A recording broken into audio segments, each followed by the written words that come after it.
আসসালামু আলাইকুম। লসাগু ও গসাগুর উপরে আজকে একটা সৃজনশীল প্রশ্ন সমাধান করার চেষ্টা করব। এটি হচ্ছে CQ4। প্রশ্নে লেখা আছে, একটি লোহার পাত ও একটি তামার পাতের দৈর্ঘ্য যথাক্রমে 672 সেন্টিমিটার ও 960 সেন্টিমিটার।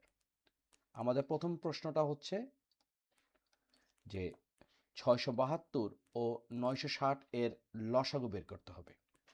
অনেক পদ্ধতিতে আমরা লসাগু বের করতে পারি, তবে আমরা ইউক্লিড মেথডটা ফলো করার চেষ্টা করব। তো প্রথমে লিখতে পারি এইরকম যে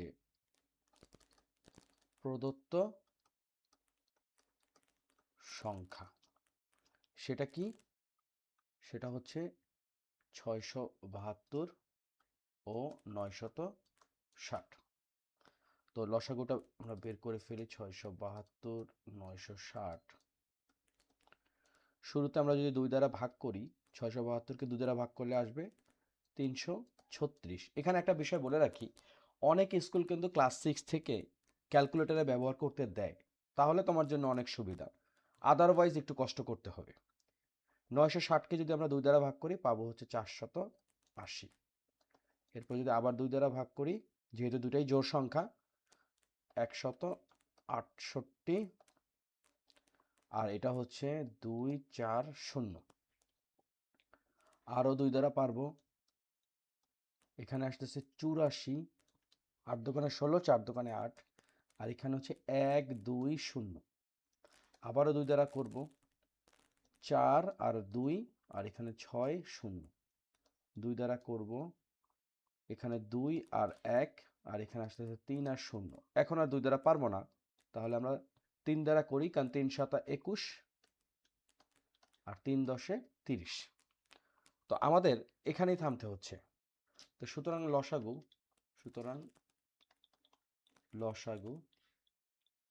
কত সেটা?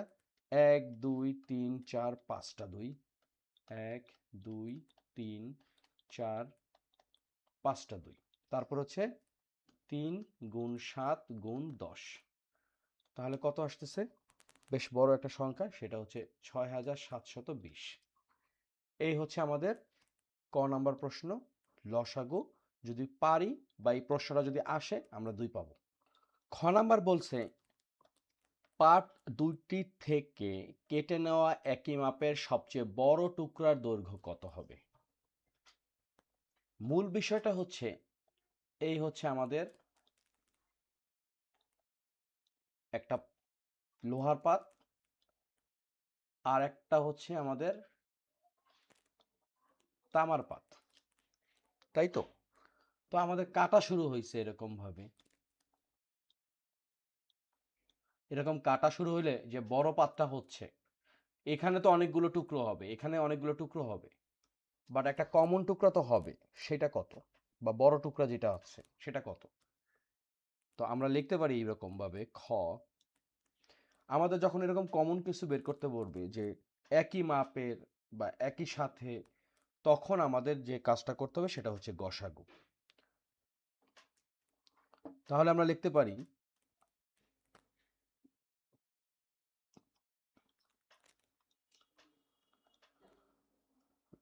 পারি, সবচেয়ে বড় টুকরার দৈর্ঘ্য হবে লোহার পাত ও তামার পাতের দৈর্ঘ্যর গসাগু। আমরা তো জানি গসাগু কিভাবে বের করতে হয়। এই হলো আমাদের 672। আমরা ভাগ প্রক্রিয়ায় করব। মৌলিক গুণনীয়কের মাধ্যমেও করা যায়, সাধারণ গুণনীয়কের মাধ্যমেও করা যায়। তবে আমার দৃষ্টিতে ভাগ প্রক্রিয়াটা তুলনামূলক সহজ। 960 হচ্ছে আমাদের এখানে ভাজ্য, আর 672 হচ্ছে আমাদের ভাজক। আমরা জানি যে সর্বশেষ ভাজকটি হবে গসাগু। তো 960কে 672 দ্বারা ভাগ করলে একবার যাচ্ছে, লিখলাম 672। বিয়োগ করলে কত আসতেছে? 10-এর থেকে 2 বাদ দিলে 8, হাতে থাকে 1, এখানে 7 হয়ে গেল 8, 16 থেকে 8 বাদ দিলে হচ্ছে 8, হাতে 1, 6 এর 1 7, 9 থেকে 7 বাদ দিলে 2। এখন এই 288 কি হয়ে গেল? ভাজক হয়ে গেল। এটা হচ্ছে ভাগশেষ। তবে যখনই আমরা ভাগ প্রক্রিয়াতে গসাগু নির্ণয় করব, অর্থাৎ 672 যখন এখানে চলে আসবে, তখন 288 হয়ে গেল ভাজক আর 672 হয়ে গেল ভাজ্য। কতবার যাচ্ছে? এটা যাচ্ছে হচ্ছে 2 বার যাচ্ছে। 8 দোকানে 16 6, 8 দোকানে 16 1 17 7, 2 দোকানে 4 আর 1 5। তো এভাবে চলতে থাকবে বেশ কিছুক্ষণ। এখানে হলো 6, হাতে 1 8, 17 থেকে 8 বাদ দিলে 9 96। এরপর হচ্ছে 288। আমরা ততক্ষণ পর্যন্ত করব যতক্ষণ পর্যন্ত না কোনো ধরনের শূন্য ভাগশেষ আসতেছে। এখন দেখি 3 দ্বারা যদি গুণ করি, 3 6 18 8, 3 9 27, 27 আর 1 28। আমাদের কিন্তু এটা হয়ে গেল। তো শেষ ভাজক হচ্ছে আমাদের নির্ণয় গসাগু।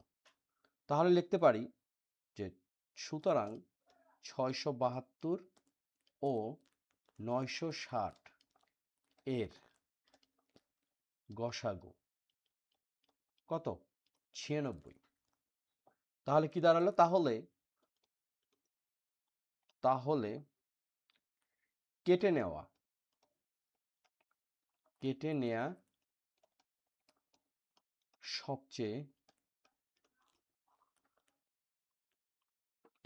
সবচেয়ে বড় টুকরা হবে বড় টুকরার দৈর্ঘ্য 96। আমাদের প্রথম অংশ ডান। এই ক গেল, খ গেল। ধীরে ধীরে করতেছি যাতে তোমাদের বুঝতে সুবিধা হয়। খ কত? আমরা যদি খ পারি তাহলে পাবো 4, আর ক যদি পারতাম তাহলে পারবো 2। সর্বশেষ অঙ্ক, এটা খুব সহজ, যে প্রত্যেক পাতের টুকরার সংখ্যা কত।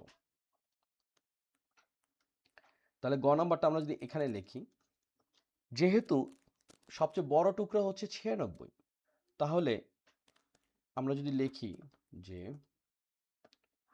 খ হতে পাই, সেটা কি? সবচেয়ে বড় টুকরা 96, তাই তো? এখন লোহার পাতের সংখ্যা, লোহার পাতের টুকরার সংখ্যা কি হবে? লোহার পাতের দৈর্ঘ্যটা কত? লোহার পাতের দৈর্ঘ্য হচ্ছে 672। তাহলে 672 ডিভাইড হচ্ছে 96।